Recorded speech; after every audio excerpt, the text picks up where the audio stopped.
Välkomna tillbaka till avsnitt 3. Vi lämnar där med Varglyan. Packade och klara. Husbilen går nu mot Auschwitz istället. Som ni ser så är det betydligt mycket mer folk idag än vad det var igår. Vi var ju nästan helt själva här igår, vilket vi absolut inte var idag. Jag tänker också att ni ska få se en kö som är in till parkeringen här. När parkeringen är full så är parkeringen full och då får man snällt stå och vänta. Vi beger oss mot Auschwitz.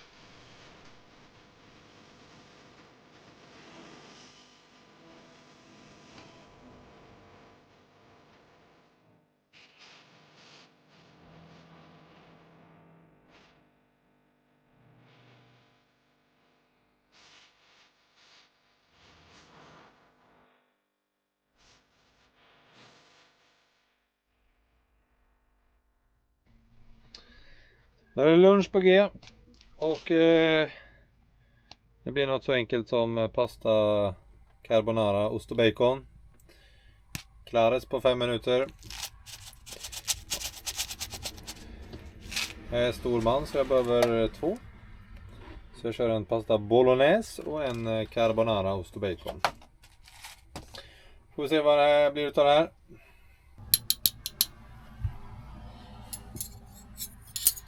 Tar för fan 2 dagar att koka upp vatten på det där jävla stället. Känns för fan inte som det är nära heller att det ska börja koka. Då är den på högsta. Det aldrig kan ge sig ut istället för att hålla på och åka.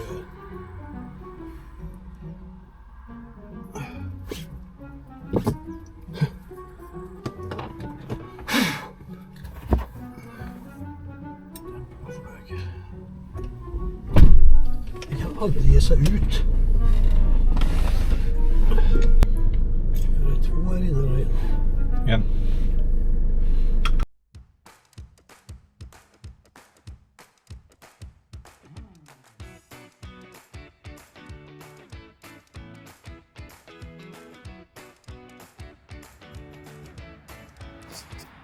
Parkerat för natten precis på en parkering utanför Warszawa, eller i Warszawa kan man väl säga.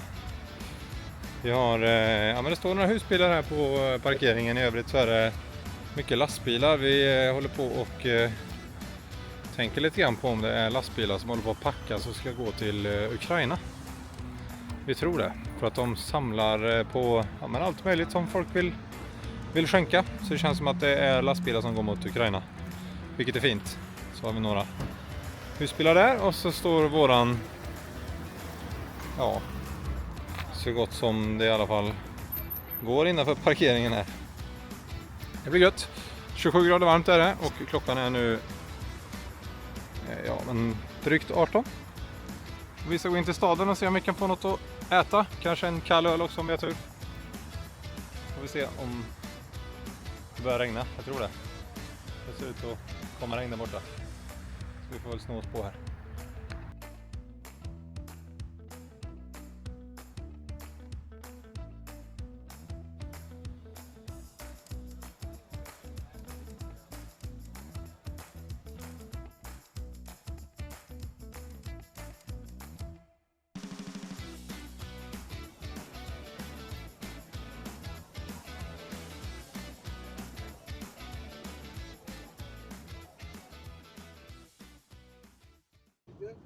Då lämnar vi Warszawa då.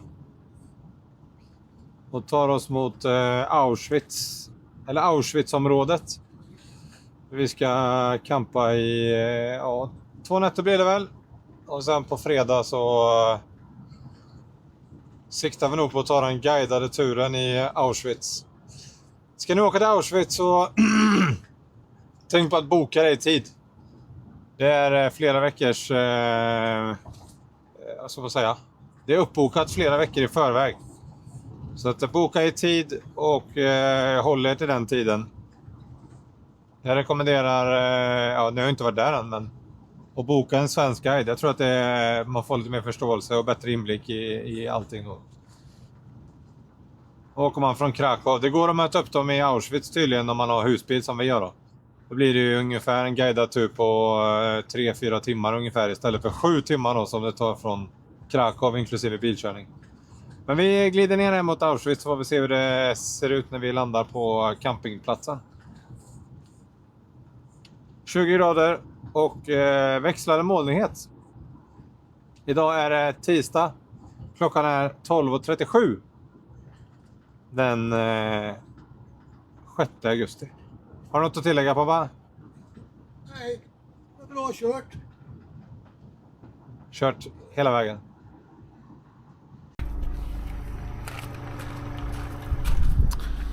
Då är vi framme på ställplatsen i Auschwitz. Jag ska bara backa in husbilen här så att den kommer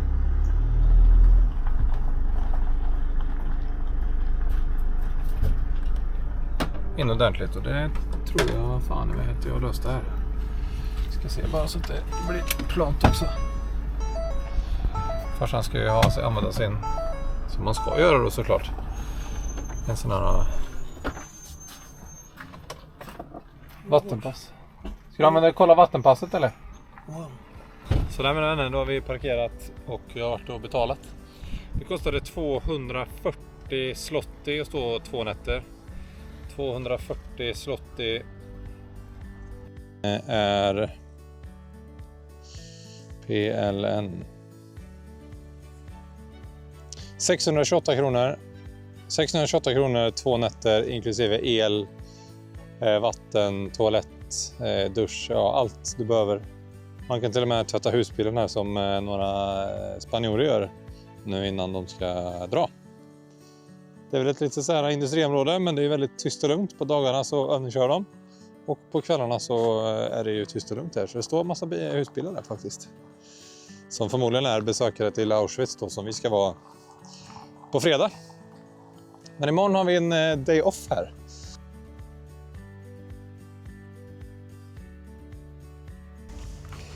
Nu. Äntligen. Framme i bra upphällt, Marcus. Framme utanför Auschwitz. Koncentrationslägret ligger kanske 200 meter däråt. Vi har fått en ställplats här på en, ja men det är fint. Det står väl en 7-8 husbilar här. Har du något att tillägga, pappa? Jag har inte hört vad du har sagt. Nej, jag sa bara att vi var här och att vi fick en bra plats och allt. Och det är en GK, Vad är det då? grillkorv. Grillkorv, ja. De tycker att det är jätteintressant här när jag filmar och pratar samtidigt som jag grillar. Men det är väl lite kul. Får vi se vad om de kollar på mina videos sen då. Det lär de inte göra. Men ja, vi grillar på här så ses vi om en stund.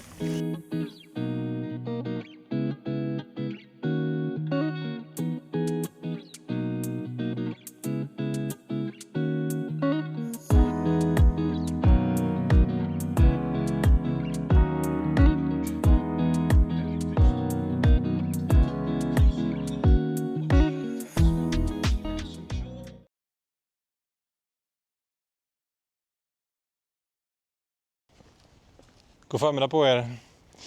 Klockan är just nu 10:20.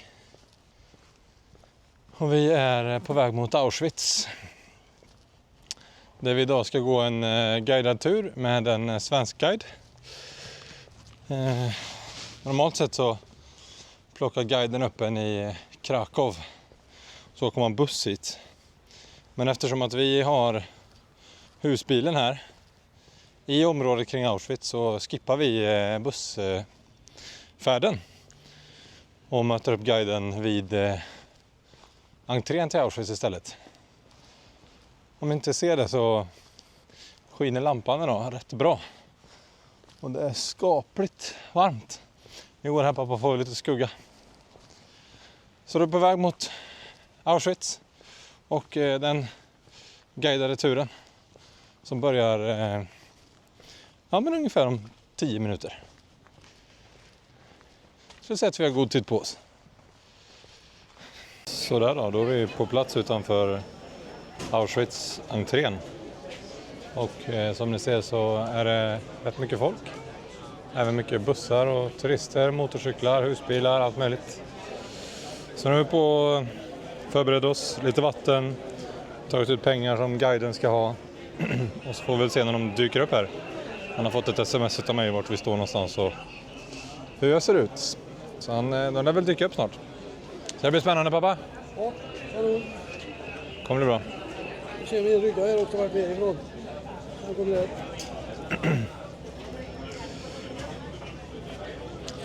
Och då är det ju självklart de svenska veteranerna som vi representerar, eller pappa representerar.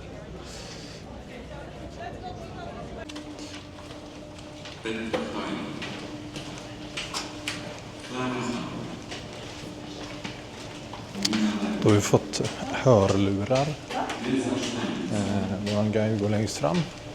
Jag får inte filma guiden så att jag får filma mig och pappa bara. Jag tänker att jag ska försöka filma och fota så mycket jag kan under tiden här.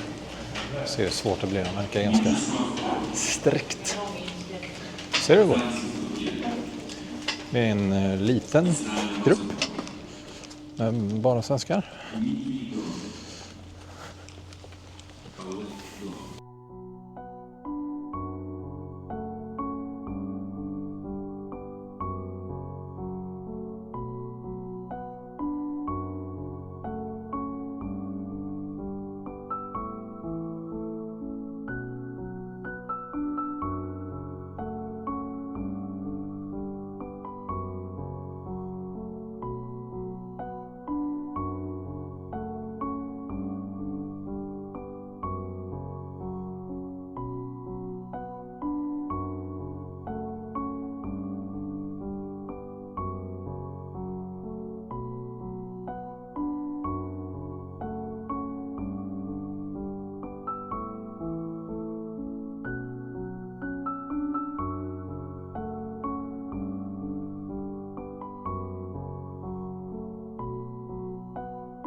Den ni ser i bild är block 10 och block 11.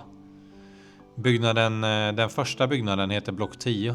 Där utförde man fruktansvärda medicinska experiment på fångar. Främst kvinnor där man försökte sterilisera dem för att de inte skulle föröka sig. Man gjorde det här helt utan bedövning och många dog självklart. Byggnaden längst bort, block 11. Det beryktade dödsblocket. Där torterades människor, man svältes ihjäl eller sköts längs dödsväggen. Dessa 2 block står idag som starka vittnesmål om lägrets brutalitet och den ofattbara terror som utspelade sig där.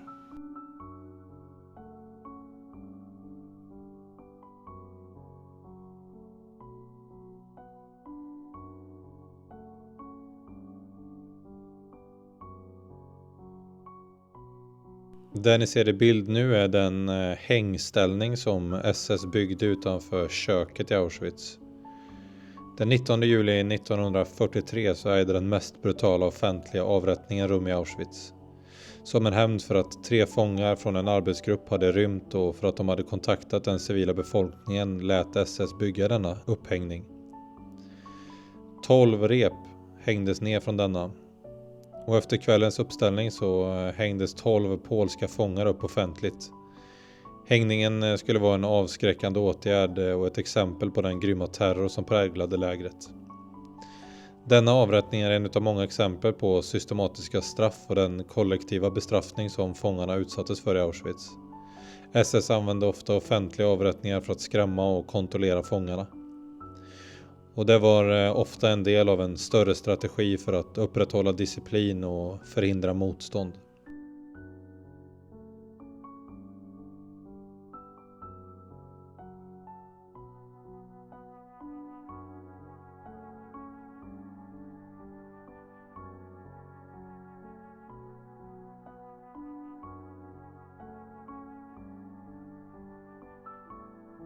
Det här är platsen där Rudolf Höss, den första kommandanten för Auschwitz, som den 16 april 1947 avrättades genom hängning på denna specialbyggda,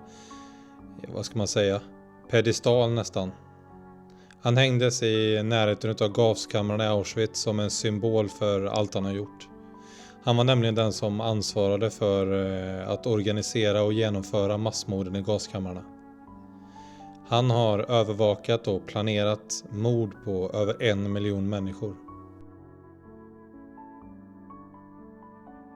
Auschwitz och Birkenau var 2 delar av samma fruktansvärda läger.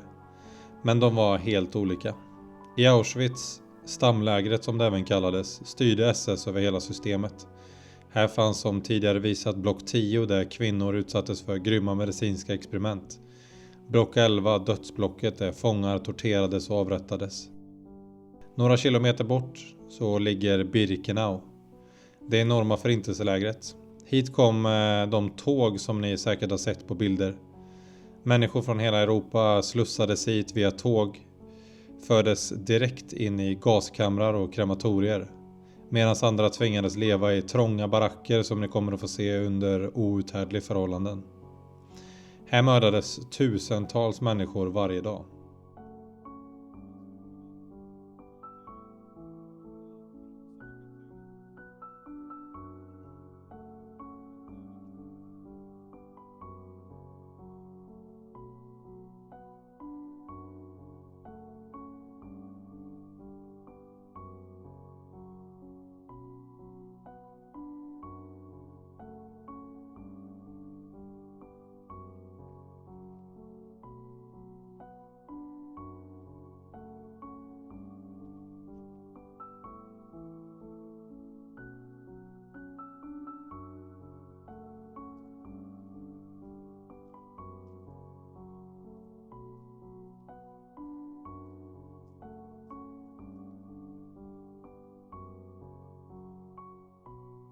Här fick vi chansen att gå in i en av ladorna ute på Birkenau.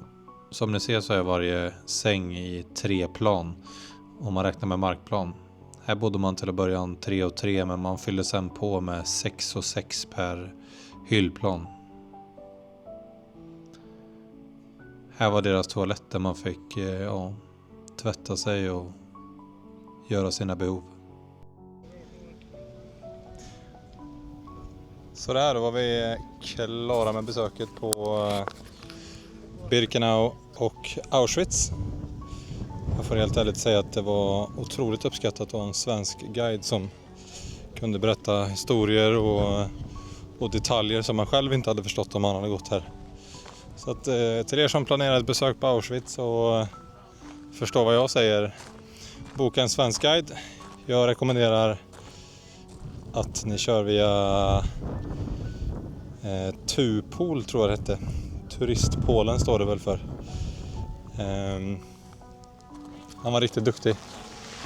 Han hette Michail, pratade sakta och hade stor respekt och allting för lägret. Så det känns gött att vi tog det. Vi tänkte gå hit utan någonting.